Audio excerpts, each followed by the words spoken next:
My name is Alexandra Bennett, and I have been married to Ethan Bennett for 15 long years. Our life, outwardly perfect, was a facade hiding a painful truth.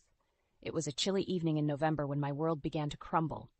I returned home early from a friend's art exhibition, anticipating a quiet night with Ethan and our son Nathan. But what I found was the stark opposite. I heard their voices before I saw them, Ethan's and a woman's, hushed, yet passionate. Creeping closer, I heard words that cut through my heart like a serrated knife. "Once she's out of the picture, we'll have it all, Isabel. Just a little longer." Ethan's voice slithered through the air. Isabel, his mistress, laughed, a sound so cold it could freeze blood. I can't wait to see the look on her face when she finds out. You're a genius, Ethan." Their cruel laughter echoed in the hallway, a sinister symphony that shattered my trust. I stood frozen, a statue of disbelief, as their plan to upend my life unfolded with each word. I had known about Ethan's infidelities, his late nights, the scent of foreign perfume, the lipstick stains I pretended not to see, but this was a betrayal of a different caliber. He wasn't just unfaithful, he was plotting against me, our son, our life. Stumbling back, I found myself in Nathan's room. He was my anchor, my 14-year-old, who looked so much like his father, but with a gentleness Ethan never possessed. "Mom, you're home early."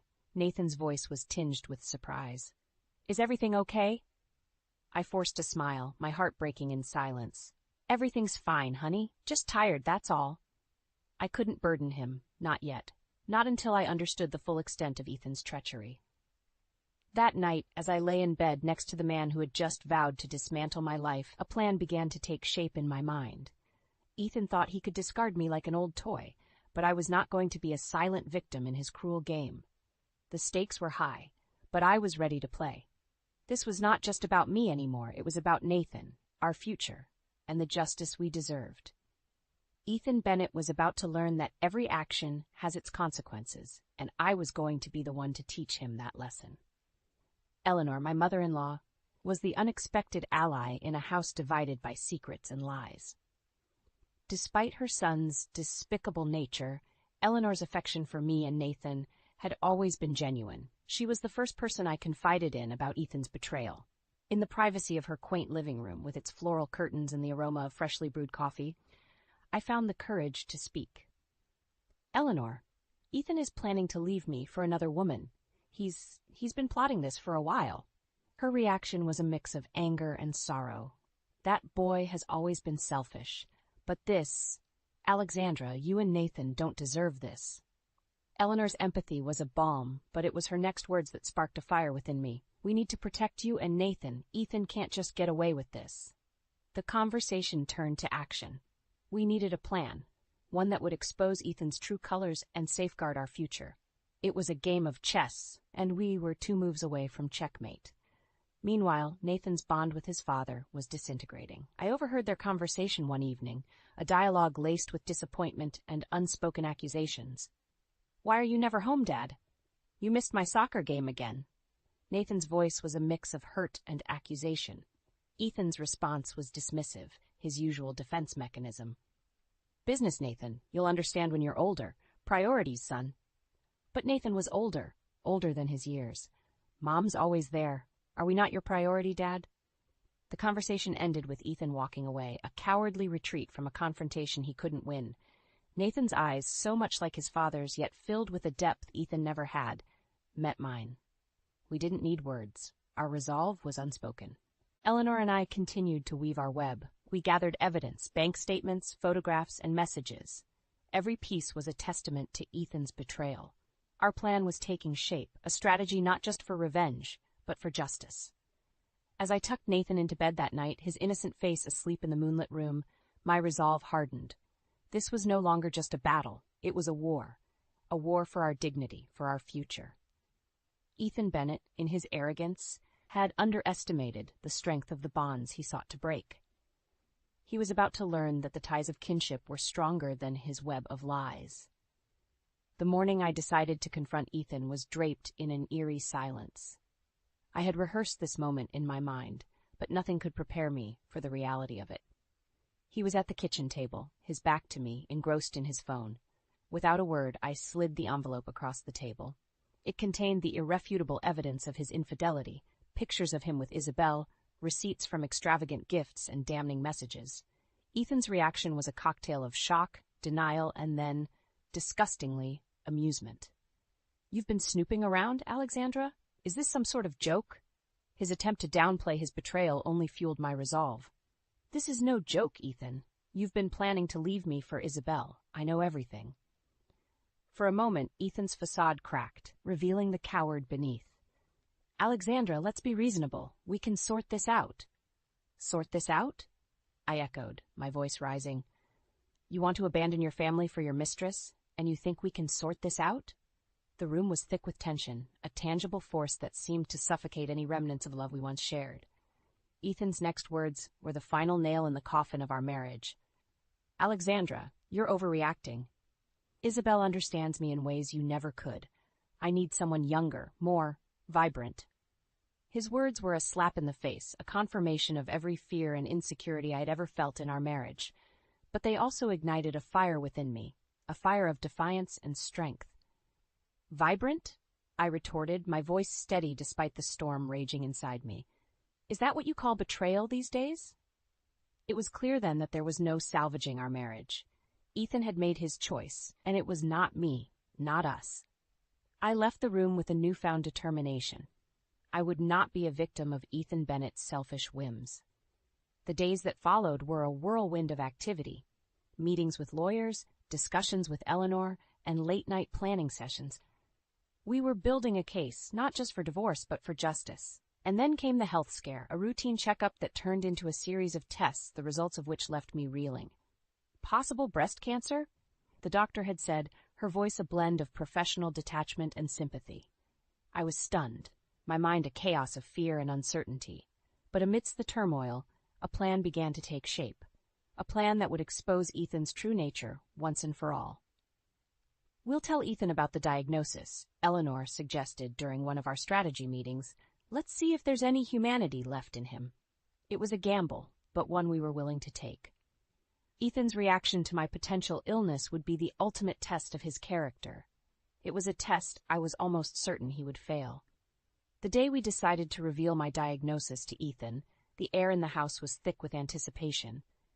Eleanor had come over, her presence a source of strength as I prepared to face my husband. Ethan returned home late, as usual, the smell of expensive cologne and deceit clinging to him. Eleanor and I sat in the living room, the envelope containing my medical reports on the coffee table. His eyes flickered with a blend of curiosity and irritation as he walked in. "Alexandra, what's this about?" "You said it was urgent." Ethan's voice held a note of impatience. I took a deep breath, the weight of the moment pressing down on me. "Ethan, I went to the doctor last week. They suspect it might be breast cancer." The words hung in the air, heavy with the gravity of their implication. I watched Ethan closely, searching for a flicker of concern, of love. But what I saw was far more chilling. "Breast cancer? That's unfortunate," Ethan said, his voice devoid of warmth. "But what does this mean for us?" "Us." The word echoed mockingly in the room. There was no us, not anymore. Eleanor's gaze was piercing, her disappointment in her son palpable. "It means, Ethan, that your wife needs you now more than ever. She needs your support." Ethan shifted uncomfortably, his eyes darting between the envelope and the door. "Right, of course. We'll figure this out. I need some air." And with that, he left, his retreat as cowardly as it was revealing. His reaction, or lack thereof, was all the confirmation we needed. Eleanor's hand found mine, her grip firm. "We know what we have to do, Alexandra." The following weeks were a blur of activity. My condition worsened according to the narrative we fed Ethan. His visits were sporadic, brief, and devoid of any real concern. It was clear that his thoughts were elsewhere, with Isabel, with his escape plan. But Ethan wasn't the only one making plans. Eleanor and I, with the help of my lawyer, were meticulously crafting the trap that would strip Ethan of his power and reveal his true nature to the world. The climax of our plan came one evening when Ethan returned home to find his belongings packed in boxes, his precious possessions stripped from their usual places. "What the hell is this, Alexandra?" Ethan exploded, his composure finally cracking. "It's over, Ethan," I said, my voice steady, despite the storm raging inside me. I know about Isabel, about your plans to leave me, and I won't be a silent bystander in your little drama anymore. Ethan's face was a canvas of rage and disbelief. You can't do this to me. I'm Ethan Bennett. You're nothing without me. But he was wrong. I was Alexandra Bennett, and I was more than he would ever understand. This was my retribution, my stand against the man who had vowed to love and protect me, but had chosen betrayal instead. As Ethan stormed out, his threats and curses echoing through the empty house, I felt a sense of liberation. The facade was gone, and the truth was laid bare. Eleanor stood by my side, her presence a testament to the strength of the bonds that Ethan had tried and failed to sever. You did well, Alexandra. Now let's see this through to the end. The day of reckoning had arrived. The morning air was crisp and charged with a sense of impending justice as Eleanor and I prepared for the final act of our plan against Ethan. I sat in the lawyer's office, my fingers nervously tapping on the polished mahogany desk. Today we were to confront Ethan with the divorce papers and the full extent of his financial betrayal. The evidence was laid out neatly in folders, each document a testament to his greed and deceit. Eleanor was a rock beside me, her resolve as firm as her disapproval of her son's actions. He won't see this coming, she whispered, a hint of satisfaction in her voice. The door opened, and Ethan walked in, his usual arrogance replaced with a hint of unease. He glanced at the documents, then at us, his expression one of wary confusion. What's this about, Alexandra? Why am I here? Ethan's voice was cautious, a far cry from his usual dismissive tone. I took a deep breath, my voice steady despite the whirlwind of emotions inside me. This is about the end, Ethan, the end of our marriage and the end of your lies. Ethan's eyes widened as he flipped through the documents, bank statements, property deeds, evidence of his financial infidelities, all laid bare for him to see. This can't be happening, he muttered, his composure slipping. You can't do this to me. Eleanor leaned forward, her gaze unwavering. You did this to yourself, Ethan. You chose betrayal over your family. Now you face the consequences. The lawyer, a stern woman with an air of unyielding authority, began to outline the terms of the divorce. The division of assets, the alimony, the child support, each point a nail in the coffin of Ethan's grand plans. Ethan's protests grew more desperate, his pleas more pathetic. You can't leave me with nothing. I'm your husband, Alexandra. We can work this out. But it was too late for negotiations, too late for remorse. There's nothing left to work out, Ethan. You made your choice. Now, I'm making mine. The meeting ended with Ethan storming out, his threats of revenge and legal battles echoing hollowly in the office. But his words held no power over me anymore. I had seen the man behind the mask, and I was no longer afraid. As we left the lawyer's office, Eleanor's hand found mine, a silent show of solidarity and strength. You're free, Alexandra. You and Nathan can start anew. And she was right. Despite the turmoil and pain, I felt a sense of liberation, a weight lifted from my shoulders. The battle was over, but the war was just beginning. Ethan Bennett would learn that the price of betrayal was high, and I would be there to ensure he paid it in full. The house felt eerily quiet after Ethan's departure, the silence a stark contrast to the years of deceit and turmoil. But in that stillness, there was a sense of emerging victory. Nathan, now aware of the full extent of his father's betrayal, was a pillar of support. Mom, we're better off without him, he said one evening as we sat in the living room, a space that once echoed with Ethan's false promises. I nodded, pride swelling in my heart for the young man my son had become. Yes, Nathan, we are. The next few weeks were a whirlwind of legal proceedings. Ethan, stripped of his bravado, was a shadow of the man he once pretended to be. His once lavish lifestyle crumbled under the weight of the financial restrictions Eleanor and I had imposed. Then came the day of the final hearing. The courthouse was a monument to justice, its hallowed halls a fitting backdrop for Ethan's downfall. As we entered the courtroom, Ethan's eyes met mine, a mix of anger and desperation in his gaze. But I was no longer the woman he thought he could manipulate and control. The judge, a stern figure of authority, called the court to order. The proceedings were a blur, but each word from the judge was a strike against Ethan's fortress of lies. You have not only failed in your duties as a husband and father, Mr. Bennett, but you have also squandered your family's resources for selfish gains. the judge said, his voice echoing through the room. Ethan's plea for leniency fell on deaf ears. The evidence of his infidelity and financial misconduct was overwhelming.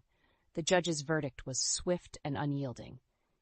You are hereby ordered to pay substantial alimony and child support. Furthermore, your assets will be divided as per the agreed-upon terms. Ethan's face drained of color, his future as bleak as the judgment being passed. He had lost everything: his family, his reputation, and now his wealth. As we left the courtroom, Nathan's hand in mine, I felt a sense of closure. The legal battle was over, and justice had been served.